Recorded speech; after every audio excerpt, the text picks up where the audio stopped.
Península da Coreia sofria com interferências estrangeiras desde o começo do século, pois, em 1910, a região foi oficialmente anexada ao território japonês, a partir de um acordo que garante a anexação daquele território ao Japão e permitiu a ocupação da região por cidadãos japoneses. Com isso, deu início à formação de colônias de japoneses na Coreia a partir da tomada de terras produtivas dos coreanos, além da exploração do trabalho dos coreanos por parte dos japoneses. A ocupação japonesa na Coreia tornou-se violenta, principalmente a partir da década de 30. Casos de violências eram comuns, inclusive violências sexuais contra as coreanas. Com a chegada da Segunda Guerra Mundial, os coreanos juntaram seus esforços de guerra realizados pelos americanos e passaram a lutar contra os invasores japoneses. E apesar disso, é importante pontuar que naturalmente houve colaboração de parte da sociedade coreana com os japoneses, havendo até mesmo a adesão de coreanos ao exército japonês. E, quando os japoneses foram derrotados em agosto de 1945, a parte norte da Coreia encontrava-se ocupada pelas tropas soviéticas que haviam iniciado a luta contra os japoneses na Manchúria. Foi nesse contexto que americanos e soviéticos realizaram a divisão da península entre si, cada qual ocupando-a militarmente e desenvolvendo um regime alinhado aos seus interesses. A Península Coreana, agora livre do controle exercido pelo Japão, se envolveria em uma discórdia sobre o sistema político-econômico a ser seguido. O Sul desejava seguir o regime capitalista, enquanto o Norte tinha pretensões com instaurar um governo nos modos de socialismo soviético. No início do século XX, com a crescente industrialização, o Japão necessitava aumentar seus domínios em uma tentativa de conquistar matérias-primas para abastecer suas indústrias. Nesse contexto, o Império Japonês deu início a uma política de expansão territorial que levaria à conquista de várias regiões, inclusive a Coreia. O exército nipônico se fortalecia a cada conquista, e os seus soldados ficavam conhecidos pela crueldade com que tratavam seus inimigos. A expansão territorial, aliada ao fortalecimento do exército, levaria à entrada do Japão na Segunda Guerra Mundial ao lado dos países do eixo, que era a Alemanha e a Itália. Com a derrota dos países do eixo na guerra, os japoneses foram obrigados a devolver vários territórios, assim como aconteceu com a Coreia. Ao final da Segunda Guerra, os exércitos americanos e soviéticos invadiram o território coreano para libertar o povo do domínio japonês. A Península Coreana, agora livre do controle exercido pelo Japão, se envolveria em uma discórdia sobre o sistema político e econômico a ser seguido. O Sul, ele desejava seguir o regime capitalista, enquanto o Norte tinha pretensões de instaurar um governo dos modos do socialismo soviético. Dessa forma, uma linha imaginária determinada durante a Conferência de Alta em 1945 foi traçada no território partindo do paralelo 38. Essa divisão representava a separação política da Coreia, e o norte do paralelo foi implantado um governo comunista apoiado pela União Soviética e a China. Assim, em 1948 foi proclamada a República Democrática Popular da Coreia, que era liderada por Kim Il-sung. E ao sul do paralelo foi implantado um sistema de governo baseado no capitalismo. Os Estados Unidos apoiaram a eleição do primeiro presidente da Coreia do Sul, que era o Zimanvi. O BMX-9 B-52 e cargas na palma foram algumas das bombas utilizadas na Águia da Coreia. As estimativas de pesquisadores dão conta que em 3 anos de guerra foram lançados 685 mil toneladas de bombas contra a Coreia do Norte. E de acordo com o Pindamonhang, 5 mil escolas e hospitais e 600 mil residências foram destruídas. O documento soviético redigido pouco antes do cessar-fogo de 1953 fala que 282 mil civis mortos pelos bombardeios. Toda a cidade de Pindamonhang se mudou para debaixo da terra e isso teve um tremendo impacto psicológico nos habitantes. E durante a noite, os norte-coreanos recrutados pelo Estado trabalhavam freneticamente para consertar as vias de comunicação e as usinas destroçadas pelas explosões durante o dia. O fruto desse trabalho causava surpresa e frustração no comando americano, que viam alvos de ataques sendo restaurados em tão pouco tempo. E uma das táticas que mais prejudicou Napoleão Bonaparte durante as guerras napoleônicas foi uma tática conhecida como terra arrasada ou terra queimada. Na obra consistia basicamente em destruir tudo que se pudesse ser utilizado a favor de um inimigo quando a tropa fugitiva estivesse em retirada. Isso foi uma das estratégias utilizadas durante a Guerra da Coreia. Os holofotes do mundo, lançados em Panmunjom, uma pequena vila localizada na zona desmilitarizada que separava as duas Coreias. Depois que a Guerra da Coreia terminou em uma trégua em 53, Panmunjom foi designado como o único local onde oficiais de ambos os lados poderiam se encontrar, e também a última fronteira do mundo na Guerra Fria, onde os soldados de ambos os lados se enfrentavam.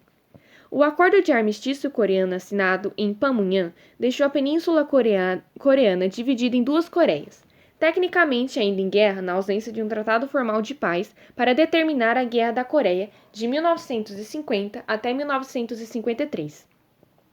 O amplo contato dos norte-coreanos com os soviéticos garantiu-lhes um importante suporte econômico-militar. Isso alimentou a ambição de Kim Il-sung de unificar toda a península sob a liderança dele. Para que isso fosse possível, buscou apoio dos soviéticos para organizar a invasão da Coreia do Sul. A primeira fase aconteceu entre junho e setembro de 1950. As forças norte-coreanas beneficiaram-se e seu maior poder militar e quase conquistaram toda a península, isolando as tropas do Sul ao perímetro de Pusan. Rendeu-se de setembro a outubro de 1950. Iniciou-se com a importante ação dos americanos na defesa do perímetro de Pusan.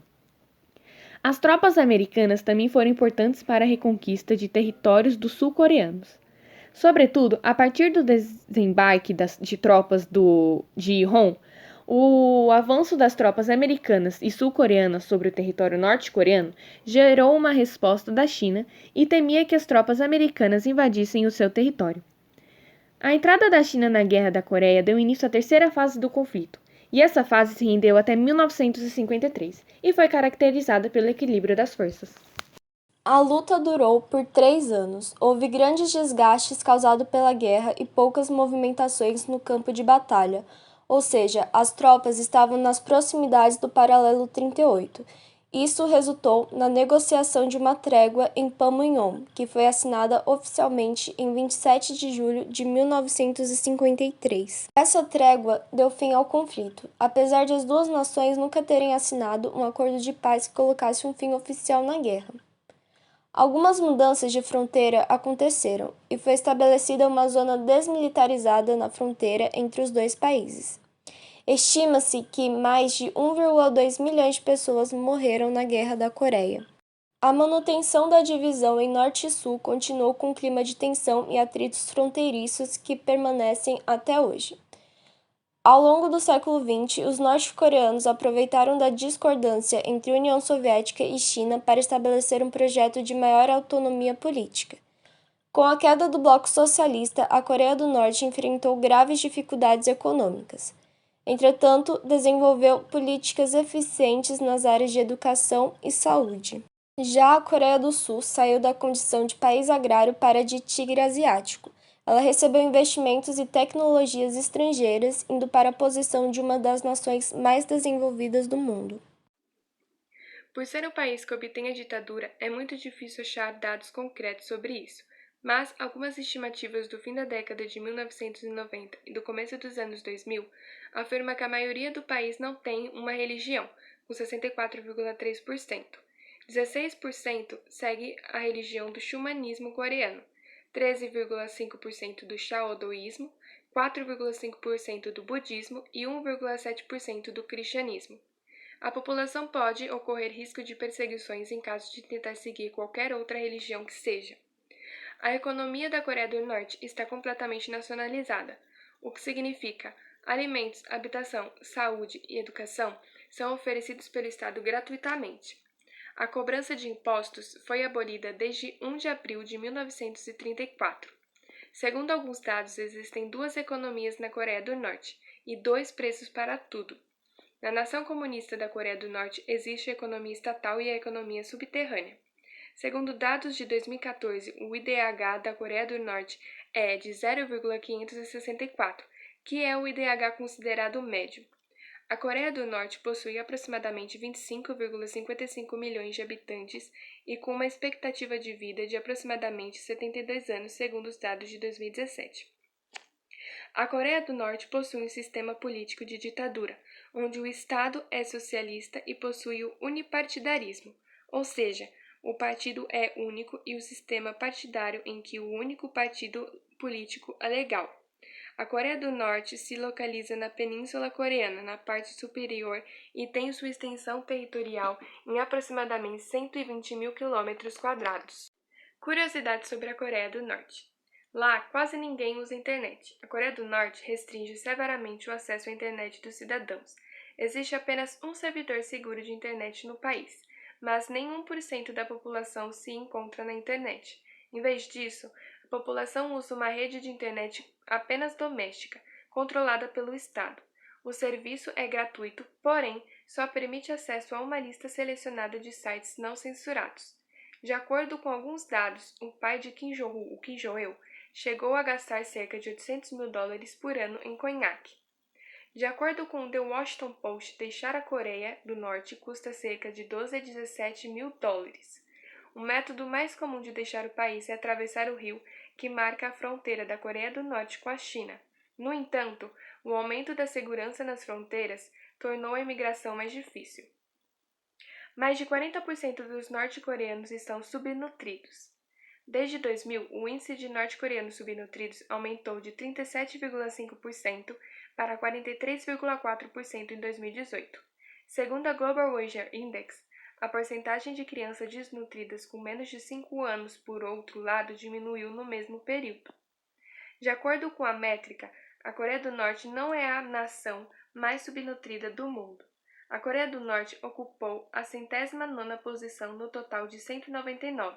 No entanto, a situação vem sendo terrível desde os anos de 1990, quando morreram quase 2 milhões de pessoas.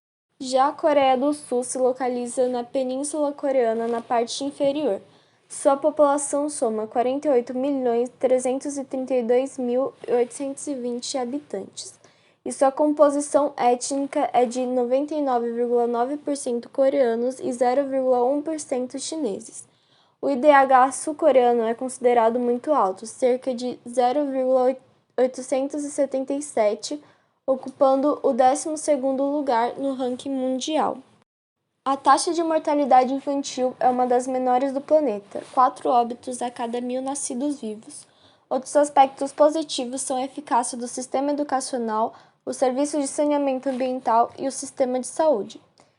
Nela existem diversas religiões, como cristianismo, 40,8%, crenças tradicionais, 15,6%, budismo, 15,3%, novas religiões, 15,2%, confucionismo, 11,1%, e sem religião e ateísmo, 1,6%, outras, 0,5%.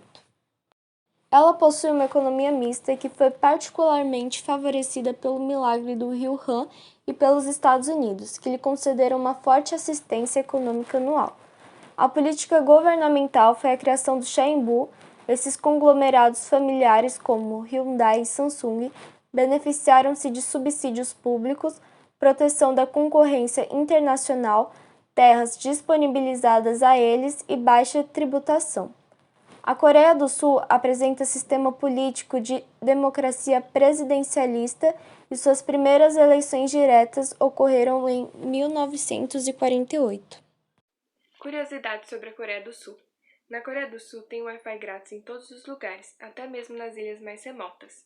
A Coreia do Sul foi o primeiro país a construir um laboratório astronômico no mundo, o Cheon-Sundae Observatory, durante os anos 600. A Organização para a Cooperação e Desenvolvimento Econômico declarou que a Coreia do Sul é o país com o maior QI nacional do mundo. Até 2013, 78,5% da população sul-coreana tinham celulares, sendo a maior porcentagem do mundo.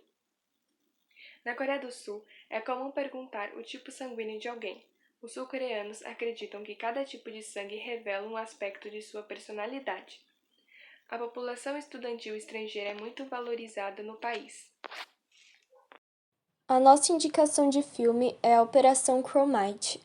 O filme é focado na história de 8 heróis de guerra coreanos que atuaram na Operação Chromite, nome que foi dado para a Batalha de Incheon, que aconteceu em setembro de 1950, logo após o começo da Guerra da Coreia. Ela foi uma jogada extremamente arriscada, mas engenhosa do general norte-americano Douglas MacArthur.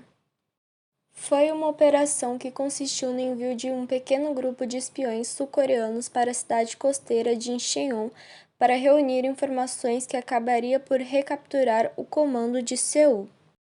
O capitão das Forças Especiais da Marinha da Coreia do Sul e 7 membros da unidade de KLO se disfarçam como uma unidade de inspeção da Coreia do Norte e se infiltram no centro de comando do exército norte-coreano em Incheon.